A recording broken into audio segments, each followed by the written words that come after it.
तो दोस्तों इस समय टमाटर और मिर्च की फसल लगी हुई है। और दोस्तों जब फसल पर विल्ट यानी पौधा मुरझाने वाली बीमारी का अटैक होता है तो उस समय पर ज़्यादातर किसान भाइयों को यह पता नहीं चलता है कि यह जो विल्ट पौधे पर आया है यह किस वजह से हुआ है। और दोस्तों विल्ट जैसी बीमारी का प्रकोप भारतवर्ष में सभी जगह पर होता है और पूरी जानकारी ना होने के कारण जब तक किसान भाइयों को यह पता चलता है कि यह विल्ट किस वजह से आया है तब तक फसलें पूरी तरह से झुलस जाती हैं और उत्पादन जीरो हो जाता है। तो हर किसान भाई को विल्ट की सही जानकारी होना बहुत ज़रूरी है। दोस्तों आगे बढ़ने से पहले मैं आप सभी से यह कहना चाहता हूं कि अगर आपको वीडियो में दी गई जानकारी अगर अच्छी लगती है तभी आप वीडियो को लाइक और चैनल को सब्सक्राइब कीजिएगा। अगर आपको वीडियो अच्छी ना लगे तो आप चैनल को अनसब्सक्राइब करके भी जा सकते हैं, क्योंकि दोस्तों ऐसा कोई भी जादू नहीं है जो कि विल्ट जैसी बीमारी को एक दिन में रोक सके। इसके लिए दोस्तों आपको समय समय पर सही दवा को उपयोग में लाना होता है, लेकिन उससे पहले आपको विल्ट के बारे में पता होना चाहिए कि कौन से विल्ट के क्या लक्षण होते हैं और विल्ट कितने प्रकार की होती है। और दोस्तों आज का वीडियो थोड़ा बड़ा हो सकता है तो इसलिए पूरी जानकारी के लिए वीडियो को अंत तक ज़रूर देखें। और इसके साथ ही किसान भाइयों विल्ट की बीमारी से बैगन और टमाटर के अलावा 33 तरह के पौधे के परिवार से जुड़े लगभग 200 से भी अधिक पौधों में यह बीमारी होती है। तो सबसे पहले बात करते हैं विल्ट कितने प्रकार की होती है। तो किसान भाइयों जो विल्ट हमारी फसलों में होता है वह 3 प्रकार का होता है। पहला दोस्तों फंगल विल्ट। यह विल्ट दोस्तों फंगस के कारण होता है और फंगल विल्ट भी दोस्तों 2 तरह की होती है। पहला दोस्तों फ्यूजेरियम विल्ट, दूसरा दोस्तों वर्टिसिलियम विल्ट। इसके बाद आता है दोस्तों बैक्टीरियल विल्ट और तीसरा होता है दोस्तों निमाटोड के कारण आया हुआ विल्ट। तो दोस्तों फंगल विल्ट यानी फ्यूजेरियम विल्ट और वर्टिसिलियम विल्ट के बारे में मैं आपको अगली वीडियो में बताऊंगा, क्योंकि इन दोनों प्रकार की विल्ट में काफ़ी कुछ समानताएं एक जैसी है जिससे इसे पहचानना थोड़ा मुश्किल होता है। तो दोस्तों आज की वीडियो में हम बात करने वाले हैं बैक्टीरियल विल्ट के बारे में। तो किसान भाइयों बैक्टीरियल विल्ट बैक्टीरिया के कारण होने वाला एक रोग है और दोस्तों यह बैक्टीरिया मिट्टी में पाया जाता है और किसान भाइयों यह बैक्टीरिया जड़ों के माध्यम से पौधे में जाता है। और दोस्तों यह बैक्टीरियल विल्ट राल्स्टोनिया सोलेनेसिरम नाम के बैक्टीरिया से होता है और अगर यह किसी पौधे में लग जाता है तो यह काफ़ी नुकसान पहुंचाता है। इसके लिए दोस्तों इसका समय पर उपचार बहुत ज़रूरी होता है, क्योंकि दोस्तों यह बहुत ही कम समय में पौधे को इन्फेक्टेड कर पौधे को सूखने की अवस्था में पहुंचा देता है। और दोस्तों जब आपके खेत में या आपके प्लॉट में दिन में तेज़ धूप में यदि कोई पौधे का हिस्सा मुरझाया हुआ दिखाई देता है, खासकर दोस्तों पौधे की टिप दिन में मुरझाई हुई दिखाई देती है और सुबह और शाम के समय में ठीक लगता है, तो दोस्तों यह बैक्टीरियल विल्ट के लक्षण हो सकते हैं। लेकिन दोस्तों दिन में ज़्यादा तेज धूप होने की वजह से खेत में ना जाने की वजह से इस रोग की शुरुआती अवस्था में किसी का ध्यान नहीं जाता है और जब पौधा मरने की स्टेज पर आ जाता है तब उस समय हमारा ध्यान इस बीमारी की तरफ जाता है। और दोस्तों इतना ही नहीं, अगर एक पौधे में बैक्टीरियल विल्ट की बीमारी है तो उस लाइन के सभी पौधे में यह बीमारी फैल सकती है, क्योंकि जब पौधा सूख जाता है तो वह बैक्टीरिया उस पौधे से निकल जाता है और पानी और मिट्टी के साथ अन्य पौधे में फैल जाता है। इसलिए अगर आपको ऐसा कोई भी पौधा दिखे तो उसे निकालकर दूर फेंक दे या फिर उसे जला दे।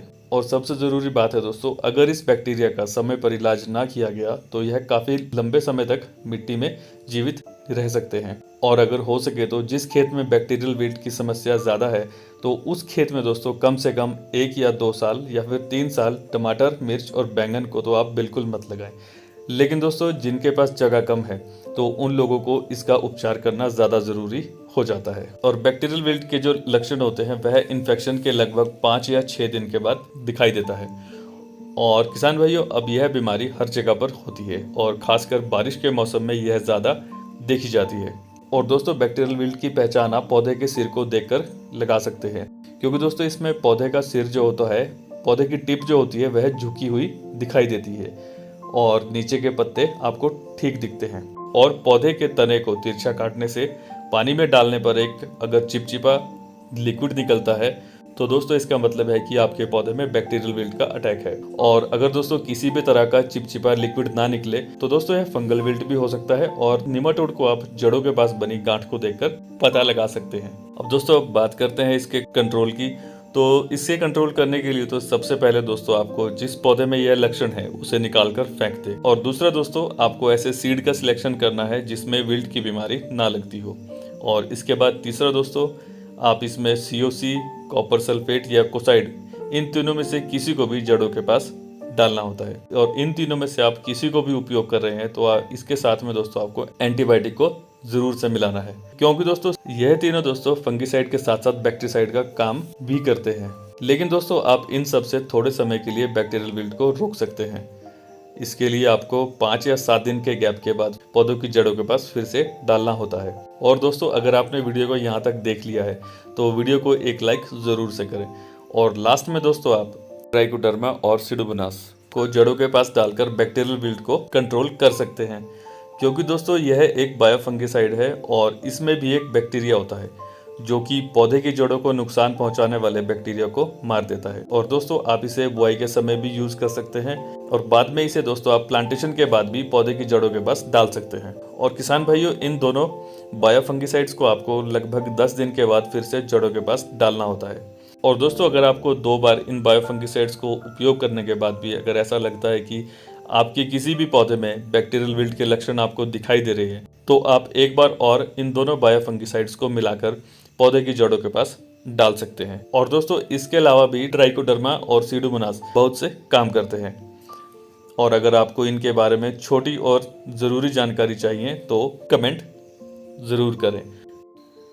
और दोस्तों आपको ट्राइकोडर्मा और सीडोमोनास को यूज़ करने के बाद अन्य किसी फंगिसाइड को जड़ों के पास नहीं डालना है, नहीं तो दोस्तों इसमें पाए जाने वाले बैक्टीरिया मर जाते हैं। और अगर दोस्तों आपके खेत में बैक्टीरियल विल्ट की समस्या है तो दोस्तों आप प्लांटेशन के 20 दिन बाद से इन दोनों बायोफंगिसाइड्स को जड़ों के पास डाल सकते हैं, जिससे दोस्तों यह बैक्टीरियल विल्ट के अलावा अन्य फंगस से भी जड़ों की ये रक्षा करता है।